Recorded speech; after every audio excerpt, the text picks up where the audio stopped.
Papansin nyo yung mga dahon may tubig-tubig. Ito banda meron pong dumarami na itong latito. Kung balak mo magtanim, simulan mo muna sa talo ng mga damo. Mas malalaki yung damo kaysa itong celery ay matatalo.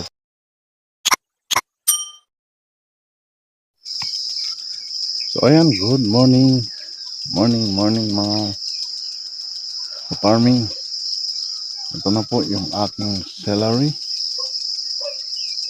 Nag-green na. Ang panahon naman ay ayun,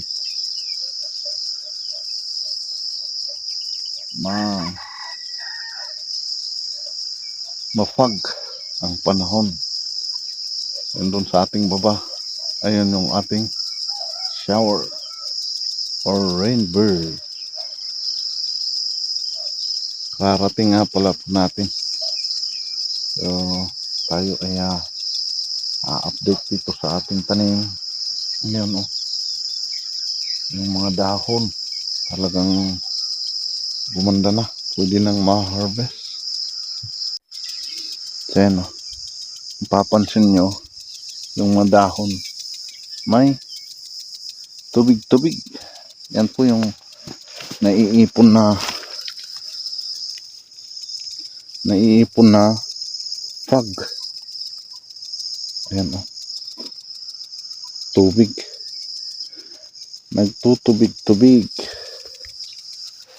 Hintay lang po tayo ng ilang araw para po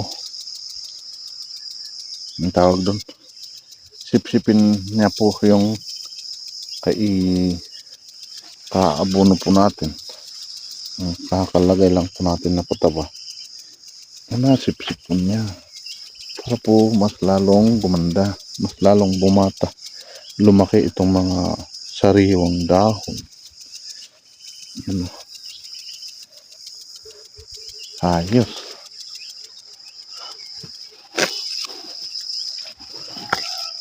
Yan ayos talaga.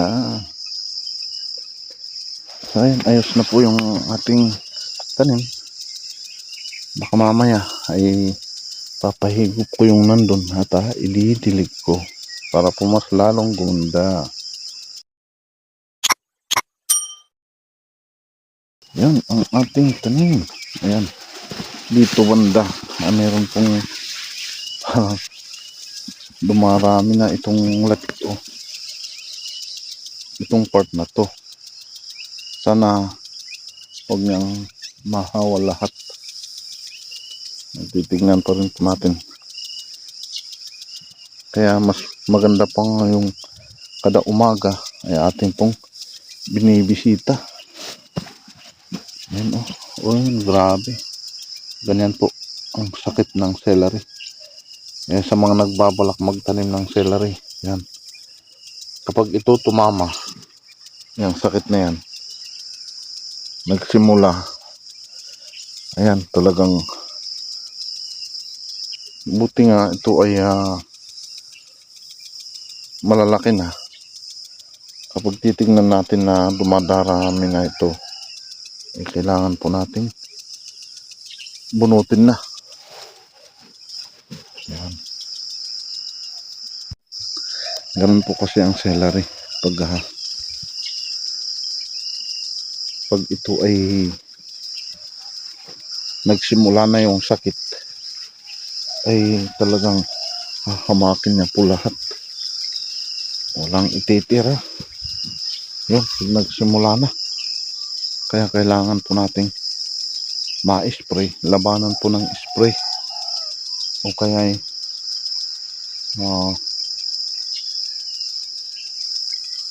bunutin na pag malalaki, pambenta na.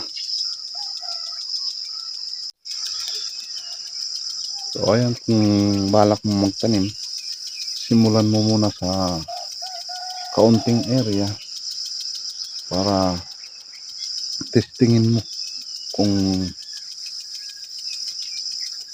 kaya ba natin. Testingin, pag-aralan po natin kung paano natin siya maasikaso ng gusto. So yan lang po yung aking may papayo sa mga nagtatanong na kung maselan ba ito. Ay medyo maselan po siya. Kaya lang kung natsambahan mo naman yung magandang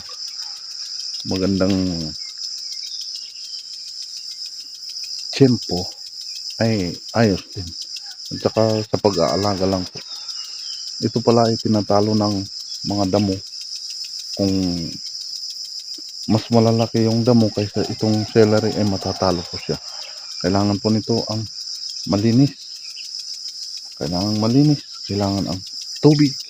Unang-una ay tubig. Pangalawa, pataba. Saka kailangan nating malinis. May linis palagi. So, yan lang po yung aking kaunting may share. Ang view naman po ay ayun oh.